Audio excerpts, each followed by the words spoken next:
That night, right in the middle of his birthday dinner, my son stood up, raised his glass, and said in front of everyone, "Thank you, Mom, for teaching me never to be as poor as you." Laughter erupted. I froze, still holding the small gift in my hands, his father's old silver watch, the only thing I had kept for 30 years. No one knew that in that moment of humiliation, I made a silent decision to rewrite my will. And when that day came, the very son who mocked my poverty would kneel before the truth. Have you ever thought that sometimes poverty doesn't live in your wallet but in your heart? If you want to know what I left behind in my will that silenced my entire family, subscribe to Voices of Auntie Tay, where family revenge stories make you cry yet help you believe again. Before hearing what happens next, comment where you're watching from. We love to know how far this story travels across the world. And don't go anywhere, because what's about to happen will leave you speechless. I returned to the small house at the end of Maple Street, the one that used to echo with laughter between mother and son. Now, only the ticking clock and the damp smell of old walls remain. I poured a cup of tea, my hands trembling, not from age, but from the ache still lodged in my heart. When Michael was little, he used to wrap his arms around me, kiss my cheek, and say, "Mom, you're my superhero." I believed him. I believed that the love I had would be strong enough to hold our little world together. But as the years passed, and money and ambition entered our lives, everything began to change. When he went to college, I sold my wedding ring, then the bakery his father had built. I lied, said business was bad, so he wouldn't feel guilty. All I wanted was for him to soar, to live the life I once dreamed of but never reached. And he did a great job, a beautiful wife, a fine house. I was proud. But one day, when I called to ask how he was doing, his voice turned cold. "Mom, I'm in a meeting. Please don't call so often. You don't understand modern life." That sentence froze me. Modern life, perhaps that's a world with no room for a gray-haired mother who only knows how to cook and knit. One rainy night, I decided to stop by his apartment with a basket of warm waffles. A little surprise, like in the old days. But when the door opened, his wife Linda looked me up and down, her eyes like ice. "You came unannounced? Michael's with guests. It's not convenient to have you here." I smiled gently. "I just wanted to bring you some pastries." "Too late." She glanced at the table full of luxury food. "Thanks, but we don't eat things with so much butter, not healthy." From the living room, laughter echoed, his laughter. I recognized it instantly. He didn't say, "Hi, Mom." Not a word. I turned away. The rain slapped my face as if it shared my grief. I didn't cry. I just felt like a shadow wandering through a world that no longer belonged to me. That night, I sat in the dark, staring at an old photo, the day he graduated. I was behind him, smiling proudly. Now he stood far ahead, out of reach. I began writing again, not to complain but to remember. Because sometimes, memories are all we truly own when everything else has been taken. I wrote, "Today, my son forgot the woman who taught him how to rise after every fall. But I will not hate. I will wait. Because whatever he sows today, one day, he will reap." A few days later, I received a short text. "Mom, it's my birthday this week. If you come, please don't bring anything. It might make Linda uncomfortable." I laughed through tears. Don't bring anything. Not even love, right? Still, I went. I wrapped his father's old silver watch, the only thing left from a man Michael barely remembered, and placed it in a small box. I hoped it would remind him of where he came from. Remind him of who sacrificed so he could stand where he was. But when I handed him the gift, he glanced at it and said half-jokingly, "Maybe I should buy you a new one, Mom. This one's ancient." Laughter filled the room. I laughed too, a fragile sound only God could understand. That night, I opened my drawer and found an old folder, the land deed my husband and I bought decades ago. Back then, it was worthless, just a dream to grow lavender after retirement. But he passed too soon, and I forgot about it. Now, that same land sits in the middle of a new urban zone, worth hundreds of times more. I looked at the papers and whispered, "Maybe this is the gift destiny kept for me." That night, I made my decision.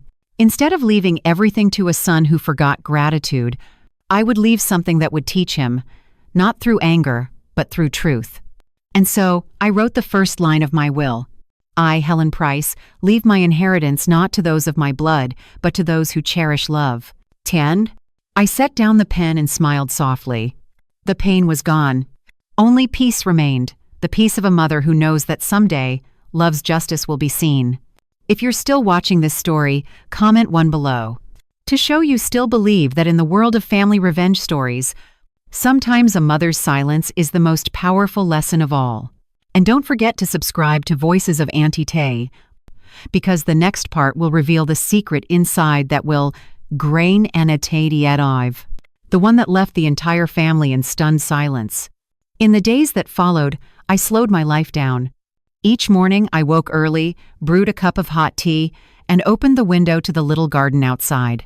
The wild daisies still bloomed as always, and I too learned to bloom quietly. They say silence is the strength of those who've been wounded. Maybe they're right. I began to remember every stage of my life. Once, I was a young woman, with a husband, a child, and dreams of expanding our small bakery. But the accident took my husband away, leaving me alone with a little boy to raise. From then on, I stopped thinking about myself. I worked day and night, saving every penny to give Michael the education he deserved. I remember one cold winter when I had only one pair of shoes. I gave them to Michael so he could walk to school, and I went barefoot in the snow. But I was happy, because my son was warm. Back then, I thought, one day he'll understand. Now, I'm not so sure anymore. The next day, I went to see Lucas, my late husband's old friend, now an elderly lawyer with gentle eyes and a slow, steady voice. I handed him the land papers and said softly, "Lucas, I want to rewrite my will. But I don't want it to be just about money. Dad, you." He studied me for a moment and asked, "What do you want to leave behind most?" I smiled faintly. "A lesson." We sat together for a long time. I told him everything about Michael's college years, Linda's coldness, that humiliating birthday night. Lucas didn't interrupt. He only listened, his eyes full of quiet compassion. When I finished, he said, "Helen, perhaps the greatest gift you can leave your son is the chance to rediscover gratitude." I nodded. "That's exactly what I want." In the days that followed, we visited the bank and the notary's office. I opened a small charity fund called Hope and Heart Foundation. I donated most of my savings and the value of my land to it, its mission simple, to help orphans and the elderly in our community. I still remember the foundation's opening day. A young woman came to apply for a job. Her name was Sarah. She had been an orphan I once helped years ago, when she sold newspapers in front of my bakery. Now, she had graduated from college and wanted to give back. She said, "If it weren't for you, Mrs. Price, I wouldn't be alive today." I took her hand and smiled through tears. "My dear, help others the way you were once helped." From then on, I spent most of my time at the center, Akane and H Litter, teaching children how to bake, showing elderly ladies how to knit scarves. The place was full of laughter. And whenever someone asked, "Do you have a family, Grandma Helen?" I smiled and said, "Yes, a son who's still learning how to grow up." One afternoon, while I was sorting paperwork, Lucas walked in, looking uneasy. "Helen, Michael just called me. He found out about the land by the river. He wants to meet." I looked out the window at the golden afternoon sun and said calmly, "If he wants to meet, I won't hide." We met at a cafe near my home. Michael arrived with Linda, both dressed elegantly, smelling of expensive perfume. "Mom," he began, "I heard you still have the river property. If you sell it, you could move somewhere better." I looked at him for a long moment and asked, "Are you worried about me, son?"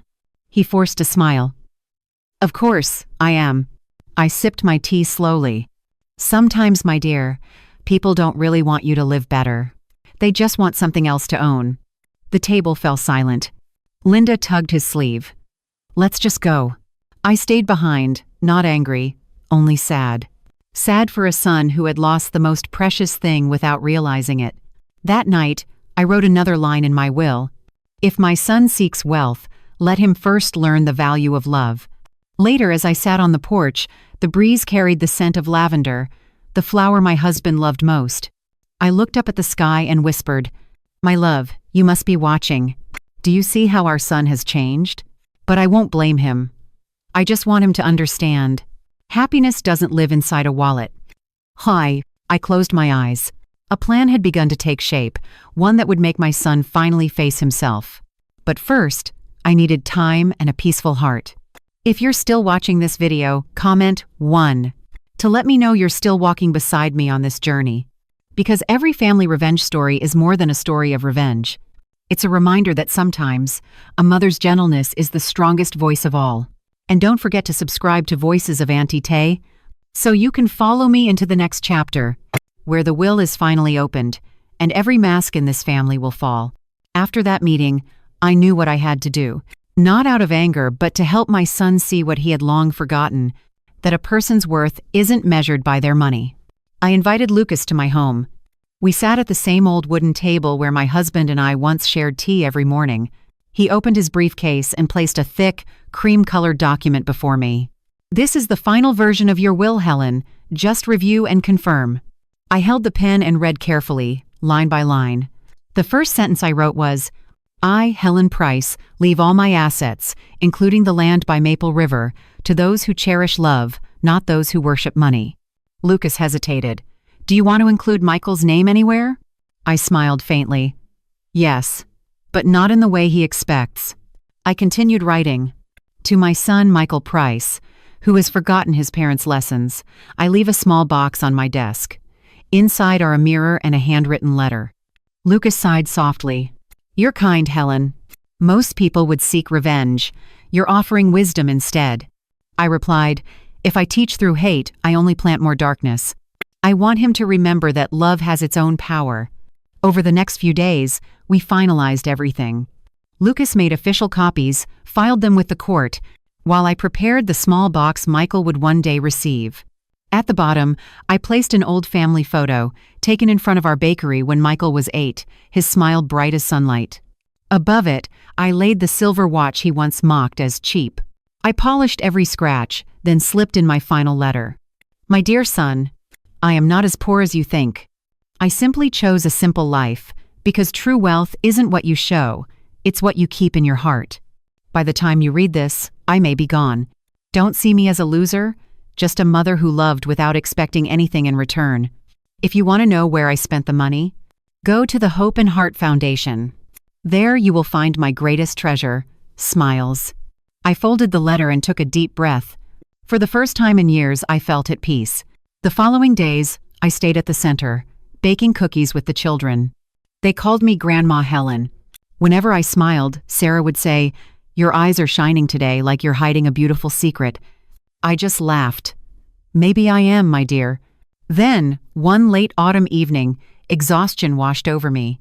The doctor said my heart was weak. I nodded. I already knew. That night, I wrote the final words in my journal.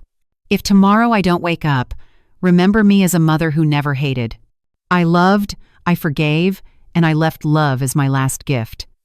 The next morning, Sarah arrived at the center and couldn't find me. When Lucas came, he found me sitting peacefully by the window, hands still holding my journal. The funeral was simple, just as I wished. Perdend Iver I T21. No expensive flowers, only old friends, Lucas, and the children from the foundation. Michael came late. His face was tense, his eyes dry.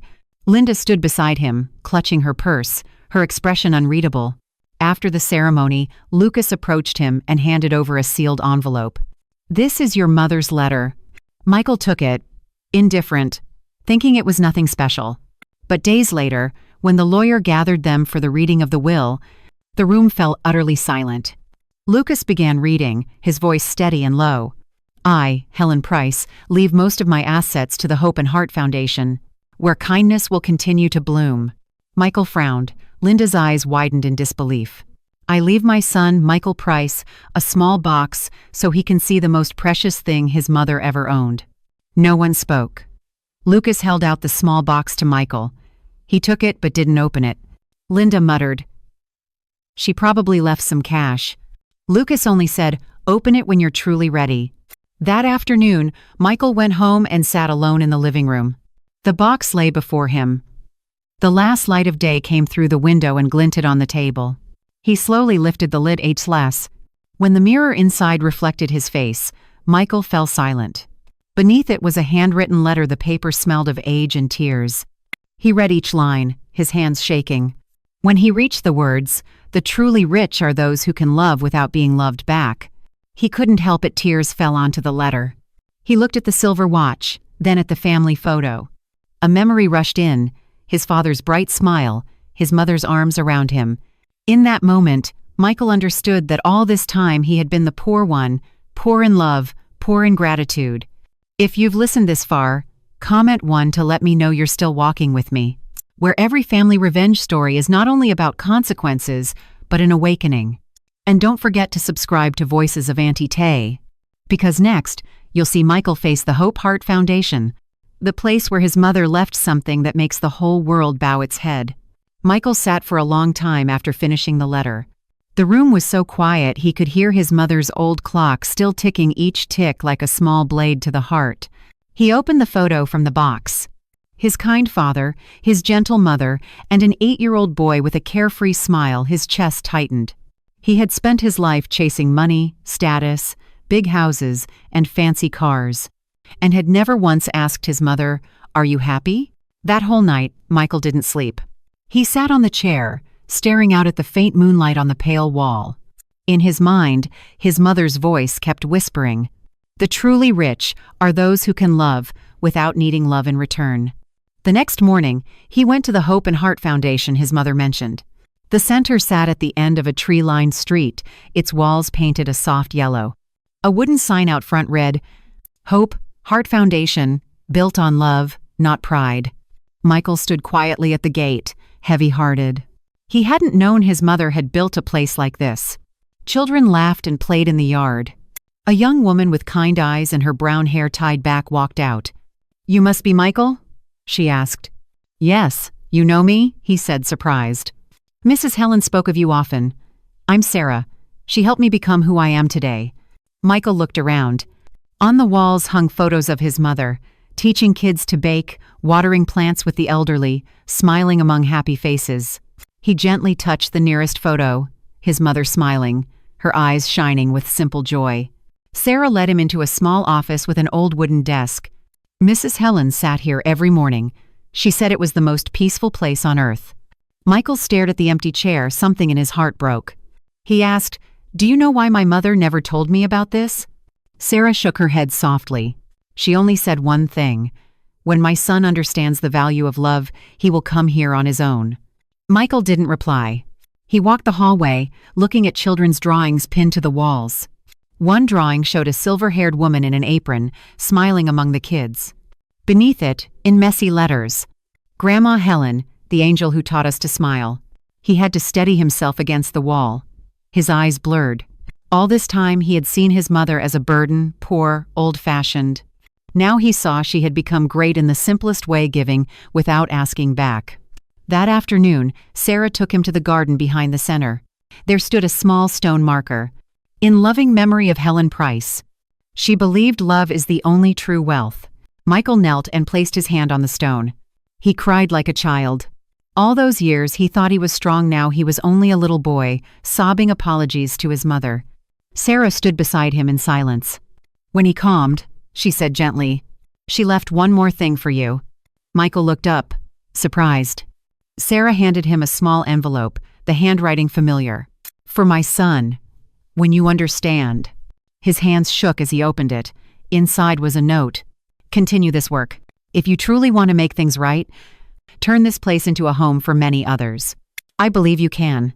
Michael held the note, feeling as if his mother were still near, watching every breath. He looked around the garden and saw pale purple lavender beckonet, the flowers his father once planted on that old piece of land. He suddenly understood. His mother had used that very land to build the center. A week later, Michael returned. This time, no suit, no luxury car. He wore a simple shirt and rolled up his sleeves to help Sarah paint the fence. The children stared, then crowded around him. "Who are you?" a little girl asked. He smiled, eyes wet. "I'm Mrs. Helen's son." From that day on, Michael came every day. He taught the kids their letters, helped the elderly plant flowers, and worked with Sarah to manage the charity fund. His heart grew lighter, as if the wounds inside were finally healing.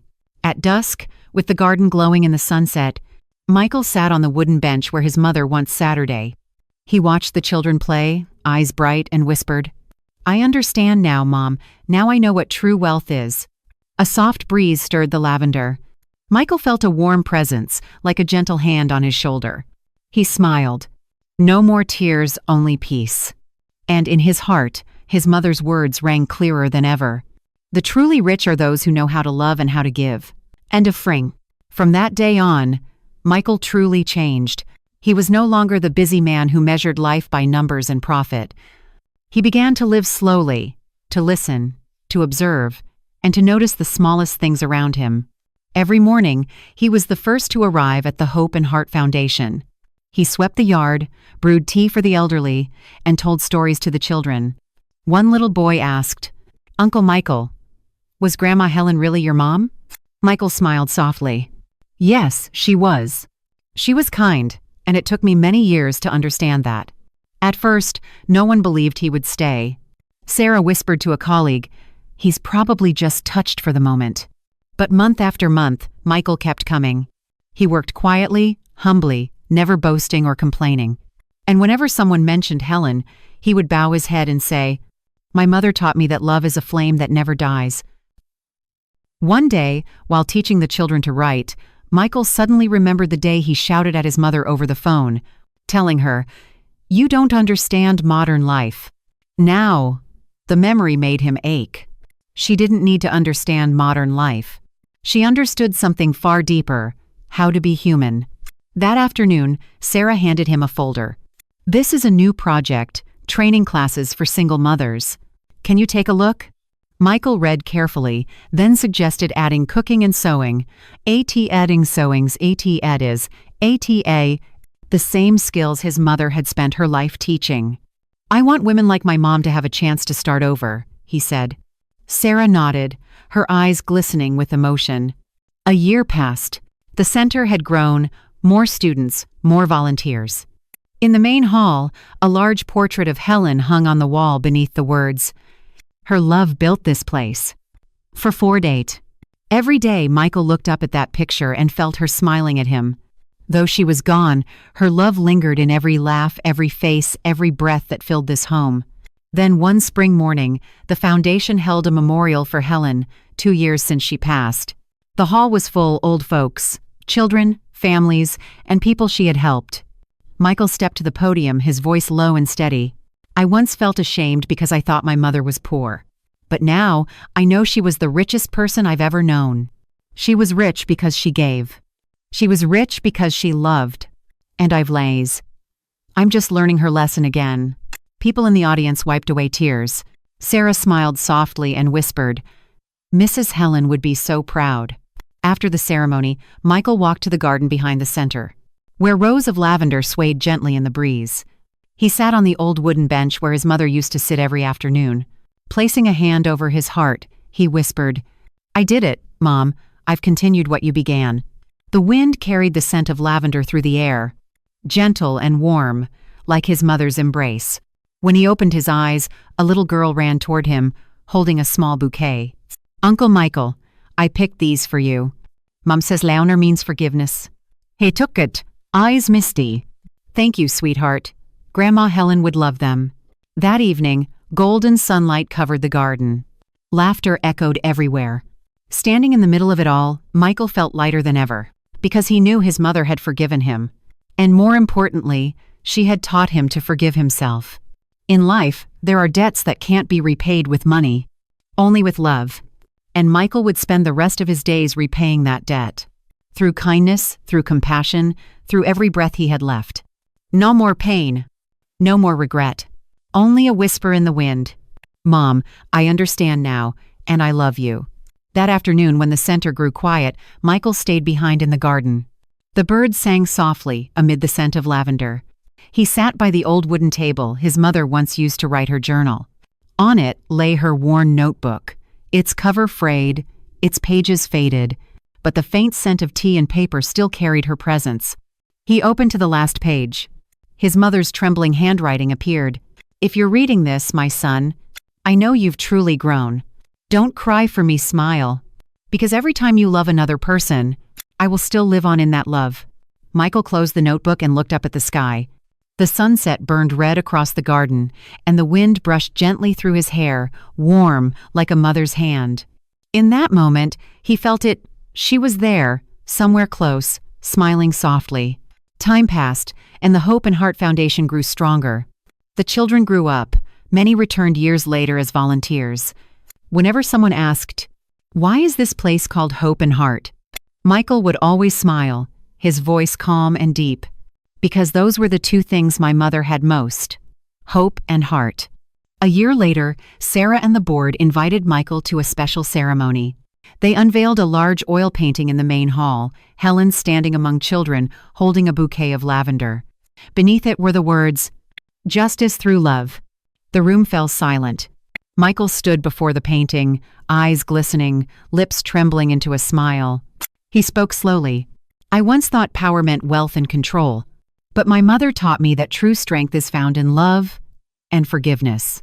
Thank you, Mom, for leaving me the greatest lesson of all." When the ceremony ended and the crowd dispersed, Michael walked alone into the garden. The sun had set completely, leaving only a soft glow behind the trees. He sat on the old bench, pulled out the silver watch his mother had left him. Its hands still ticked, steady, patient, like the rhythm of the life she'd taught him to live. He whispered, "Mom, I once laughed at your poverty, but now I see I was the poor one. Poor in love, poor in gratitude. Thank you for letting me start again." A breeze swept through the lavender. Tiny purple petals fell onto his hands. He smiled and murmured, "I know, Mom. You're still here, aren't you?" In the fading light, the garden seemed to glow faintly. And though no one could see her, perhaps Helen's spirit lingered there still, and of not with a sading light percents. In every flower, every laugh, every heartbeat of the people she touched, Michael closed his eyes and leaned back, his heart at peace.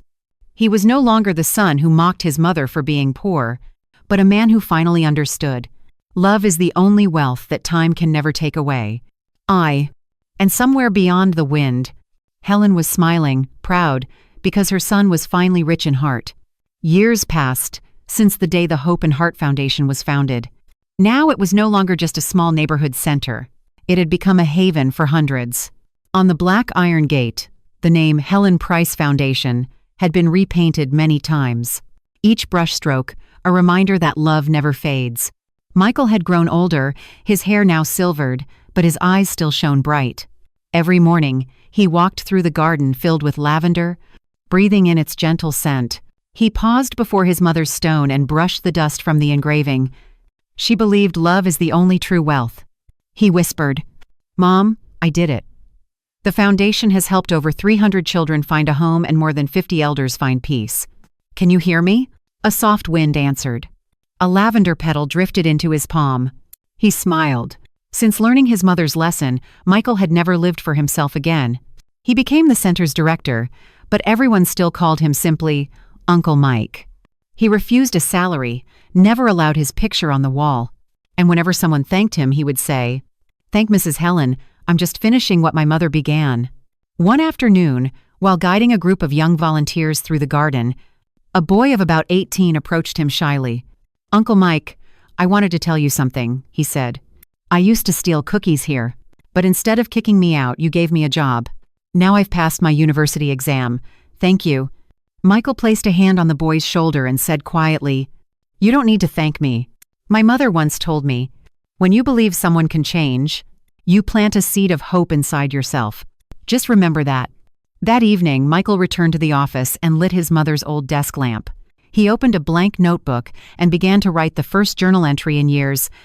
"If one day I leave this world, I hope people won't remember me for my mistakes, but for the way I learned to love because of them." He set down the pen and looked at his mother's photo on the wall. Her smile was still the same, gentle, forgiving, and in her eyes, there was something that time could never erase. Unconditional love and a quiet pride for the son who had finally become the man she always hoped he'd be. Afterward, Michael went out to the porch, watching the sunset stretch across the rooftops. Sarah, now the foundation's director, came and sat beside him. "Mr. Mike," she said gently, "we're holding the 10th anniversary celebration next week. Would you like to give a speech?" Michael smiled and shook his head. "There's no need. Let people remember my mother, not me. Sarah looked at him and replied softly, But you're the one who's kept her flame burning all this time. He smiled again. No, Sarah. My mother lit it. I just made sure it never went out. The evening breeze carried the scent of lavender across the porch. Michael sat quietly, his heart at peace. He knew now that his mother's true legacy wasn't land, money, or even a will. It was a way of living. To be kind, to give freely, and to believe that love can heal anything. As the sun disappeared, Michael whispered to himself, Wealth isn't about how much you have, but how much you can give. Mom, I understand now. And in the silence, a gentle wind swept through the lavender, as if a mother's spirit had answered from far away, still watching over her son, smiling with peace and pride. That morning, the Hope and Heart Foundation was more alive than ever. It was the center's 10-year anniversary. Balloons and lavender flowers, the flower Helen loved, most filled every corner. People from across the town came. Children who once grew up here now returned as adults. Elderly folks, once cared for by Helen's hands, sat in the front rows, eyes glistening with emotion. Michael walked slowly onto the small stage in the garden. His hair was white now, but his steps were steady. Sarah invited him to speak, but he smiled and said, I'm not much of a speaker. I just want to tell a story about a mother once mocked by her son for being poor, yet she was the richest woman in the world. The garden fell silent. He continued, his voice deep and gentle. She never fought back with anger. She stayed silent and let love speak for her. And that love changed my life. Tears rolled down faces in the crowd. Children sat still, eyes wide.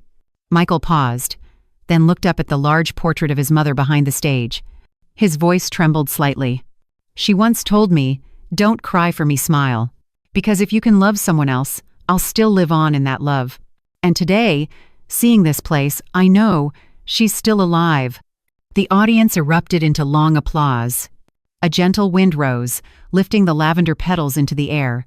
For a moment, Michael felt her presence again. Watching, smiling, proud. When the ceremony ended and the crowd had gone, Michael stayed in the garden alone. He sat on his mother's old wooden bench and took out the silver watch. Its hands still moved steady as ever. He whispered, Mom, I kept my promise. I've lived the way you wanted. And I know now, you never truly left. A little girl ran up to him, holding a small bouquet of purple flowers. Grandpa Mike, I picked these for you. My mom said lavender means love that never dies. Though I knew? Michael smiled, eyes warm as the evening Sunday. Thank you, sweetheart. Do you know, this place was built from that very love. The child laughed and ran off. Michael looked up, the sunset painting the garden gold. Everything shimmered with peace and life. In that moment, he understood the circle was complete. The mother had gone, but her love remained, becoming a light for others to follow. And as the church bells chimed in the distance, Michael whispered one last time, Mom, I'm not poor anymore, because in my heart, I have you forever. The story of Helen and Michael may have ended, but its message still echoes in every heart. Sometimes, poverty isn't about lacking money. It's about forgetting how to love. And wealth isn't about owning much. It's about giving, forgiving, and cherishing those who once sacrificed for us. If you've watched this far, pause for a moment. Call your mother, your father, or someone you haven't spoken to in a while. One simple, I miss you, can be warmer than any gift. And if you've ever been hurt, remember this. A mother's silence, born from kindness, is the strongest voice in the world. Don't let regret be the only thing left when the door closes. Subscribe to Voices of Auntie Tay, where every family revenge story doesn't just make you cry. It helps you believe again in love, in hope, and in second chances. And before you go, comment one below. If you believe that a mother's love is the truest and eternal inheritance of all,